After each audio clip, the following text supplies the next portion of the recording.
कक्षा 7वीं के सामान्य विज्ञान में हमने देखा कि विद्युत आवेश का निर्माण कैसे होता है। अब हम देख रहे हैं विद्युत आवेश के क्या परिणाम होते हैं। आपने कभी आपके घर में जो ट्यूबलाइट खराब हो जाती है, उस खराब ट्यूबलाइट को जो है खूब जोर जोर से पतले पॉलीथीन की थैली से रगड़ो, तीव्रता से रगड़ो, तो देखो वो जो फ्यूज़ ट्यूबलाइट थी वो क्या हो जाती है, सफ़ेद रंग की दिखने लग जाती है। यानी उसमें क्या हो जाता है, आवेश उत्पन्न हो जाता है, थोड़ी सी जली हुई हम लोगों को दिखाई देने लगती है। ऐसा क्यों हुआ?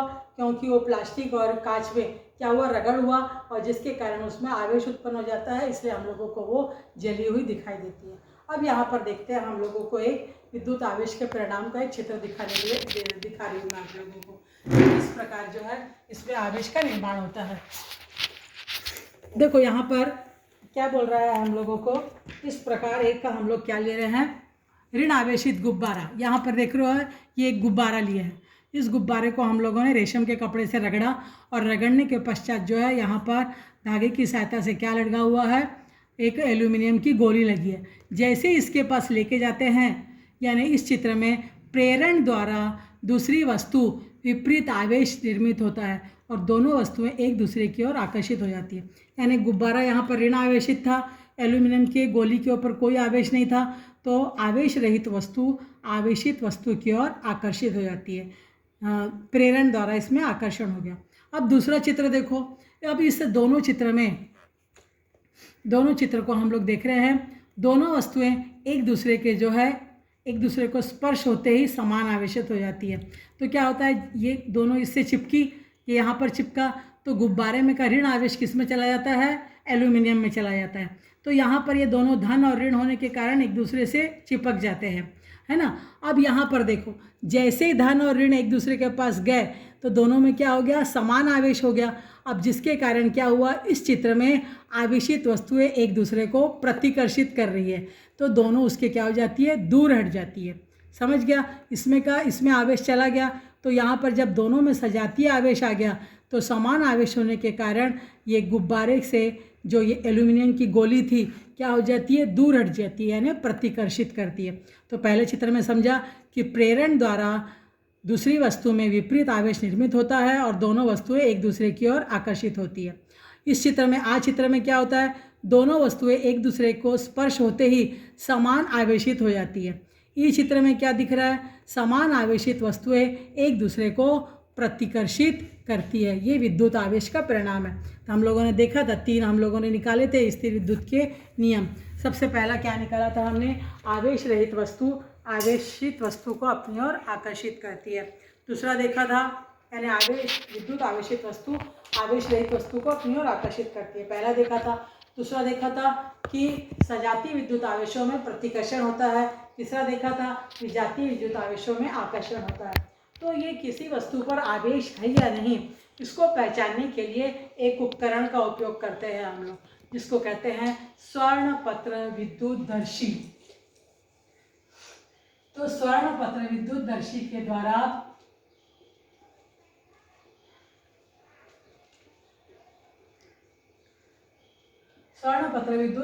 द्वारा किसी वस्तु पर के आवेश का परीक्षण करने के लिए, यानी इस वस्तु पर आवेश है या नहीं, इसका परीक्षण करने के लिए जिस उपकरण का उपयोग करते हैं उसको बोलते हैं स्वर्णपत्र विद्युतदर्शी। यहाँ पर स्वर्णपत्र विद्युतदर्शी आपको दिख रही है। इस विद्युतदर्शी में सबसे ऊपर की ओर क्या होता है, एक तांबे की जो है छड़ से लगी हुई क्या होती है, एक चकती होती है, धातु की चकती। तो इसको क्या बोलेंगे हम लोग, धातु की चकती। आप लोग आकृति नामांकित कर लेंगे, धातु की चकती। किसकी छड़ से, तांबे की छड़ से। ये क्या हो गया, तांबे की छड़।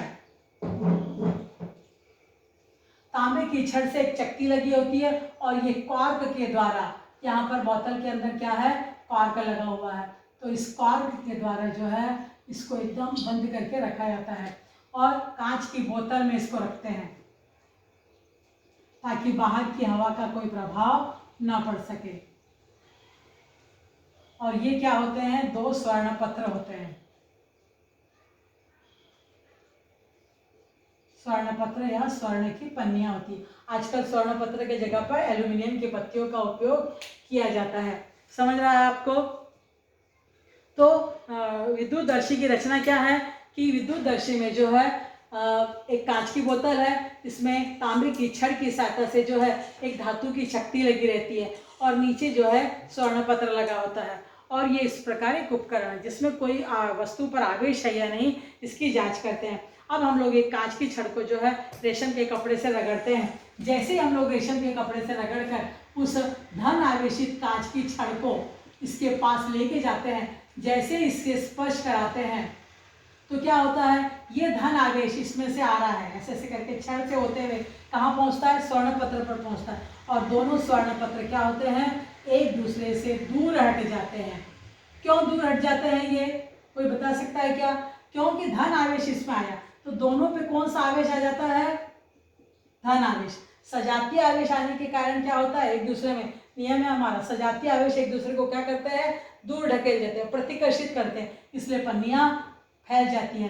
तो हमको समझ जाता है कि इस वस्तु के ऊपर क्या है, इस वस्तु के ऊपर क्या है, आवेश है। तो किसी भी वस्तु के आवेश को पहचानने के लिए स्वर्णपत्र विद्युतदर्शी का उपयोग करते हैं। अब हम लोग क्या करते हैं, इस छड़ को हटा देते हैं। जैसे इस छड़ को हटा देते हैं, हाँ, और इस चक्की के ऊपर हाथ रख देते हैं तो क्या होता है, आवेश हट जाता है और वापस जो है स्वर्ण पत्र सिकुड़ जाता है, अपने स्थिति में आ जाता है। समझ रहे हैं? तो इस प्रकार जैसे ही कोई आवेशित वस्तु आती है तो स्वर्ण पत्र फैल जाता है। अब हम लोग यदि प्लास्टिक की एक छड़ लेके जाते हैं, रगड़ते हैं उसको ऊनी कपड़े पे, तो आपको मालूम है प्लास्टिक की छड़ पे कौन सा आवेश होता है, ऋण आवेश होता है। जैसे ही प्लास्टिक की छड़ से ऋण आवेश इस चक्ति से स्पर्श करता है, धातु की चक्ति से, और वो तांबे की छड़ से होता हुआ कहाँ पर पहुँचता है, स्वर्ण पत्र पर पहुँचता है। और स्वर्ण पत्र क्या हो जाते हैं, फैल जाते हैं। क्यों फैल गए? क्योंकि इसके ऋण आवेश दोनों पत्तियों पर फैलता है। ऋण आवेश यानी सजातीय विद्युत आवेश के कारण वस्तु जो है प्रतिकर्षित होती है और जिसके कारण दोनों पत्र फैल जाते हैं। फिर हम लोग हटा देंगे, यदि ये छड़ हम लोग हटा देते हैं तो वापस जो है स्वर्ण पत्र अपनी स्थिति में आ जाता है। समझ गया आपको कि इस प्रकार जो है किसी भी वस्तु पे विद्युत आवेश है या नहीं इसका परीक्षण करने के लिए जिस उपकरण का उपयोग करते हैं उसको बोलते हैं स्वर्ण पत्र विद्युतदर्शी। तो एक दूसरे जो स्वर्ण पत्र है एक दूसरे से प्रतिकर्षित होते हैं, दूर हट जाते हैं, तो जिसके कारण हम लोग पहचान लेते हैं कि उस पर आवेश है या नहीं। यदि हम लोग उस चक्ति के ऊपर अपना हाथ का स्पर्श करते हैं तो आवेश जो है हट जाता है और पत्तियां जो है एक दूसरे के निकट आ जाती है, यानी आवेश रहित हो जाती है। तो हम लोग से एक स्वाध्याय आपके पुस्तक में प्रश्न पूछा है, विद्युतदर्शी में सोने के स्थान पर किसी दूसरे धातु की पन्नी का उपयोग किया जा सकता है क्या? हाँ, एल्यूमिनियम की पन्नी का उपयोग किया सकता है।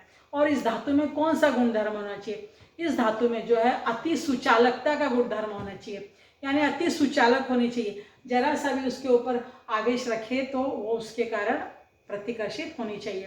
तो ये गुणधर्म उसमें होना चाहिए। अब देखो ऐसा हुआ था क्या, बेंजामिन फ्रैंकलिन नामक वैज्ञानिक ने जो है अपने पुत्र विलियम के साथ में जो है पतंग उड़ाने का एक प्रयोग किया। उन्होंने रेशम का कपड़ा, देवदार की वृक्ष की लकड़ी और धातु के तार का उपयोग करके एक पतंग बनाया और धातु के तार को इस प्रकार जोड़ा कि उसका सिरा पतंग के ऊपरी भाग में और दूसरा सिरा जो है पतंग से जुड़ा रहे। यानी उन्होंने जो है एक पतंग बनाई और उस पतंग के आगे की तरफ जो है क्या रखा है, एक धातु का छड़, और उस धातु के छड़ को ऐसे करके किया कि उस धातु का दूसरा सिरा, यानी इस प्रकार यहाँ पर धातु का एक सिरा और दूसरा सिरा यहाँ पर किससे, धागे से जोड़ दिया। ऐसा करके उन्होंने पतंग उड़ाया और पतंग उड़ाने के बाद दूसरा सिरा धातु का किससे जुड़ा हुआ था, धागे से जुड़ा हुआ था।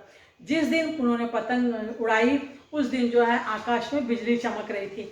पतंग के द्वारा जो है बादलों को स्पर्श करते ही विद्युत आवेश जो है पतंग पर स्थानांतरित हुआ और पतंग की ढीली डोरी तन गई।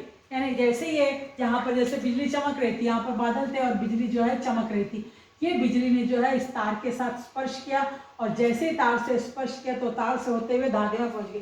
तो धागा जो इस प्रकार जो लटका हुआ था धागा एकदम कैसा हो गया, टाइट हो जाता है, एकदम तन जाता है। हाँ, और वो तना हुआ धागा से फिर जो है वो विद्युत कहाँ पर पहुँचा, जमीन में पहुँच गया। उन्होंने चक्री छोड़ दी और जो है वो डोरी से जो है विद्युत धारा जो है यानी बिजली जो है कहाँ चली गई, नीचे ज़मीन पर गिर गई। और वहाँ पर ज़मीन पर जो है चिंगारी हम लोगों को दिखाई दी उनको। तो आकाश में चमकने वाली बिजली विद्युत आवेश का ही एक रूप है, ऐसा उन्होंने बताया कि जो बिजली चमक रही है इस धागे से, धातु के से होते हुए, धागे से होते हुए ज़मीन में पहुँच गई। तो ये भी जो है बिजली भी जो है एक विद्युत आवेश का रूप है, ऐसा उन्होंने बताया।